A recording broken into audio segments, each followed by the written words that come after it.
Anda kembali di Anyus Pagi pemirsa. Aksi tawuran dua kelompok warga di Petojo Utara, Jakarta Pusat mengakibatkan seorang warga luka bakar serius usai terkena siraman air keras.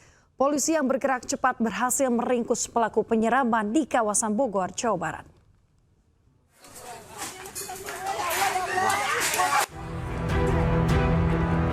Aksi tawuran dua kelompok warga pecah di Jalan Alaidrus Petojo Utara, Gambir, Jakarta Pusat.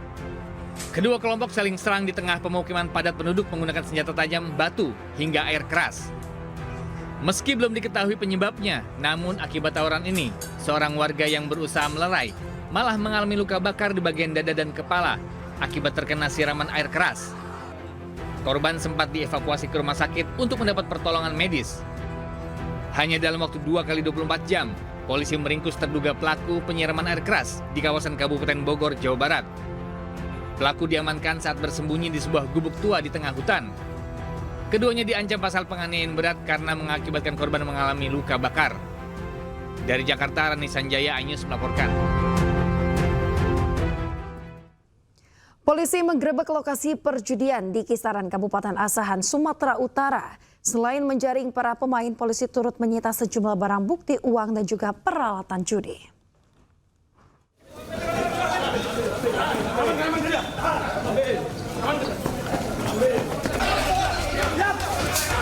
Tim gabungan Polda Sumatera Utara, Polrestabes Medan dan Polres Asahan menggerebek lapak judi di Kota Kisaran, Kabupaten Asahan.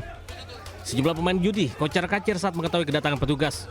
Selain menjaring para pemain, polisi turut menyita barang bukti berupa 3 unit mesin judi tembak ikan, 2 unit mesin judi ketangkasan jenis slot, 1 box kartu joker, 10 unit motor dan mobil, serta uang tunai yang diduga hasil perjudian. Para pelaku beserta barang bukti langsung dibawa ke Polda Sumatera Utara untuk diproses lebih lanjut. Diketahui penggerebekan digelar atas laporan masyarakat yang resah akan praktek perjudian jenis bakarat dan ketangkasan tembak ikan di wilayahnya. Kami mendapatkan beberapa kegiatan perjudian, diantaranya ada bakarat dan juga adalah tembak-tembak ikan. Dan tentunya kami berterima kasih kepada masyarakat luas yang sudah memberikan informasi, dan Polda Sumut akan menunjukkan dedikasi untuk melaksanakan perintah dari Bapak Prabowo untuk melakukan tindak tegas segala bentuk perjudian. Petugas memasang garis polisi di lokasi kejadian sebagai langkah awal penyelidikan. Polda Sumut berjanji akan terus menindak tegas segala bentuk aktivitas yang melanggar hukum. Dari Medan, Sumatera Utara, Aminur Rasid, Anyus melaporkan. Petugas BNN menggerebek sebuah villa yang diduga menjadi lokasi pesta seks dan narkoba di kawasan Cagu, Badung, Bali, pemirsa. Dari penggerebekan, petugas mengamankan 2 warga negara asing.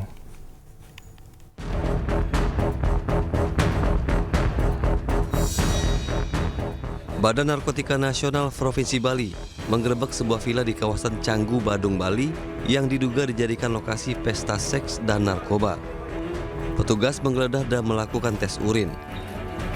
Dari 50 WNA yang berada di lokasi, 9 orang dilakukan tes urin, namun hanya 1 orang warga negara Rusia yang positif narkoba jenis THC zat aktif dalam ganja dan telah diamankan. Petugas juga mengamankan 1 WNA yang diduga sebagai penyelenggara pesta tersebut. Dari hasil interogasi sejumlah pengunjung, pesta yang dilakukan secara tertutup dengan undangan khusus ini untuk menyambut Natal dan Tahun Baru.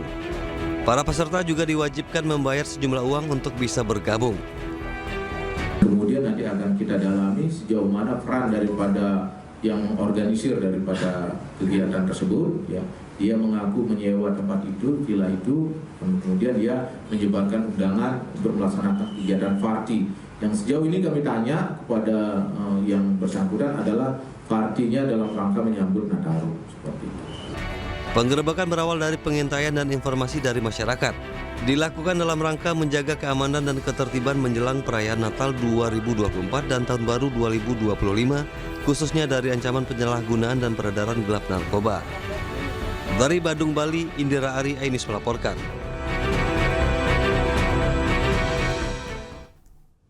Kita ke informasi berikutnya, pemirsa. Polisi menggerebek tambang emas ilegal di kawasan hutan lindung di Kabupaten Kuantan, Singingi, Riau. Dalam penggerebekan, petugas mengamankan 5 orang pekerja tambang, sementara 1 orang pemodal dalam pengejaran polisi.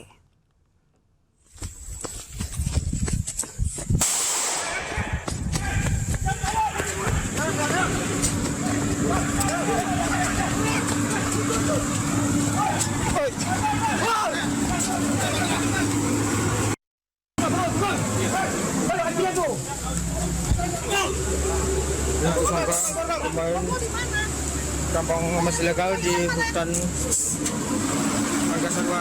Polisi menggerebek tambang emas ilegal di dalam kawasan hutan lindung di Desa Koto Bumbu, Kecamatan Hulu Kuantan, Kabupaten Kuantan, Sengingi, Riau. Polisi terpaksa melepaskan tembakan peringatan ke udara untuk mencegah pelaku agar tidak melarikan diri. Dalam penggerebekan tersebut, polisi mengamankan 5 orang pekerja tambang emas ilegal asal Kabupaten Sijunjung, Sumatera Barat. Sementara seorang pelaku pemodal pekerja tambang berinisial JN masih dalam DPO. Selain pelaku, polisi juga mengamankan 1 unit ekskavator, 1 unit mesin dompeng, dan alat untuk tambang emas ilegal. Dari hasil penyelidikan, tambang ilegal tersebut sudah beroperasi 2 minggu. Kami mengamankan ada 5 orang, yaitu 1 orang inisial Z selaku operator, kemudian ada 4 orang selaku atas nama inisial R, N, kemudian D, kemudian inisial SUL. Ini selaku pekerja. Kemudian dari kegiatannya sudah berlangsung 2 minggu dan sudah ada hasil, di mana hasil itu sudah diserahkan kepada inisial J, DPO, untuk dilakukan penjualan. Kelima pelaku dibawa ke Polda Riau untuk dilakukan pemeriksaan lebih lanjut. Atas perbuatannya, para pelaku terancam hukuman 5 tahun penjara dan denda maksimal 10 miliar rupiah. Dari Pekanbaru Riau, Indra Yose Rizal, iNews melaporkan. Ke berita selanjutnya, pemirsa, Majelis Hakim Pengadilan Tipikor Jakarta menjatuhkan vonis 6,5 tahun penjara terhadap Harvey Muiz dalam kasus korupsi tata niaga pengelolaan tiba. Pengusaha sekaligus suami aktris Sandra Dewi, Harvey Muiz, menjalani sidang putusan dalam kasus korupsi tata niaga pengelolaan tiba di Pengadilan Tipikor Jakarta Pusat Senin siang.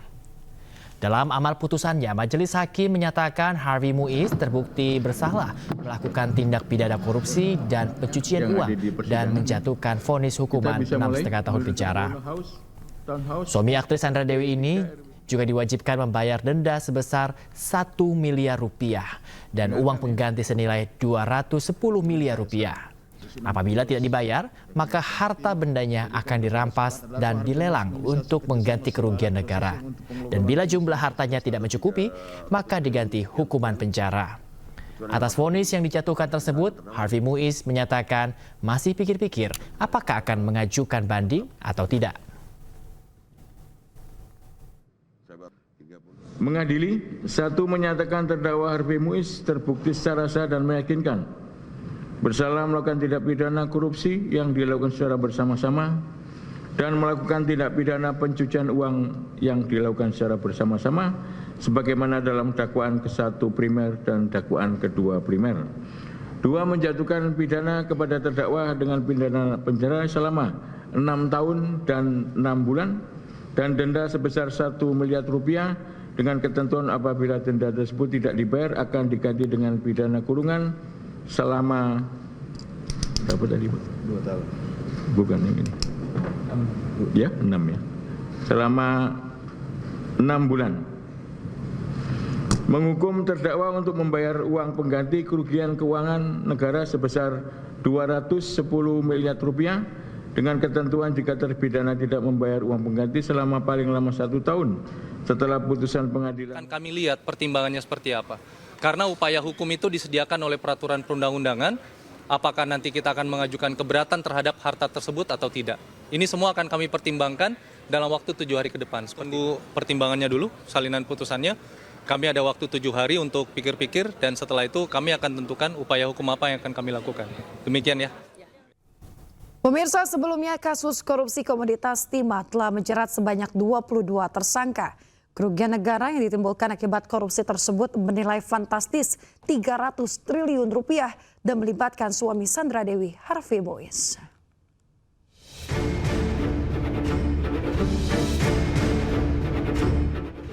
Kasus korupsi tata niaga komoditas timah menjadi perhatian publik. Tak hanya melibatkan nama-nama yang dikenal sebagai publik figur, namun yang mencengangkan adalah nilai korupsi yang merugikan negara hingga 300 triliun rupiah. Hingga kini, Kejaksaan Agung telah menjerat 22 orang tersangka, termasuk Crazy Rich, Helena Lim, dan suami publik figur Sandra Dewi, Harvey Mois. Jaksa penuntut umum mendakwa Harvey Mois telah melakukan tindakan pidana pencucian uang dengan menerima uang sebesar 420 miliar rupiah dari hasil tindakan pidana korupsi. Suami Sandra Dewi ini dijerat pasal 2 ayat 1 dan 3 junto, pasal 18 Undang-Undang Tipikor dan pasal 55 ke 1 KUHP. Sejumlah aset Harvey juga telah disita, termasuk mobil mewah dan barang berharga dari sejumlah apartemen.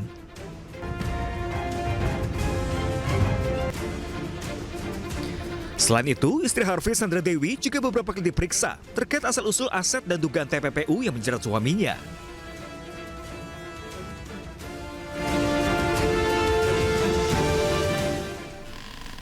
Pemirsa, Wakil Menteri Ketenagakerjaan Immanuel Ebenezer menyebut ada tangan setan yang diduga sengaja bermain dalam proses kepalitan PT Sritex.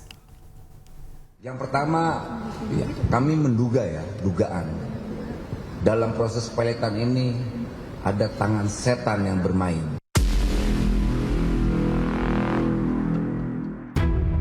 Wakil Menteri Ketenagakerjaan Immanuel Ebenezer menyebut ada pihak yang diduga sengaja bermain dalam proses kepilitan PT Sritex.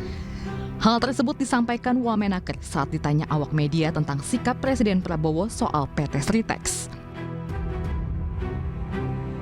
Meski demikian, Wamenaker enggan menyebut siapa sosok tangan setan tersebut dan menyebutkan bahwa sosok tersebut akan terungkap nantinya, tinggal menunggu waktu.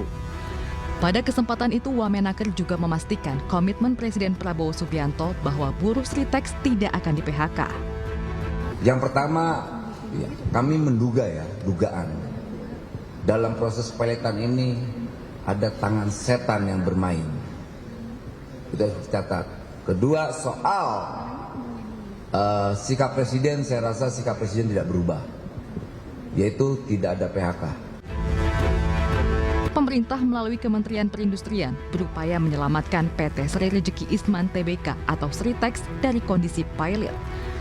Sejumlah skenario penyelamatan disiapkan agar raksasa tekstil ini bisa terus beroperasi tanpa ada pemutusan hubungan kerja karyawan. PT Sritex saat ini mempekerjakan 50.000 karyawan. Meski terus berproduksi, Sritex memiliki utang yang terus bertambah selama bertahun-tahun.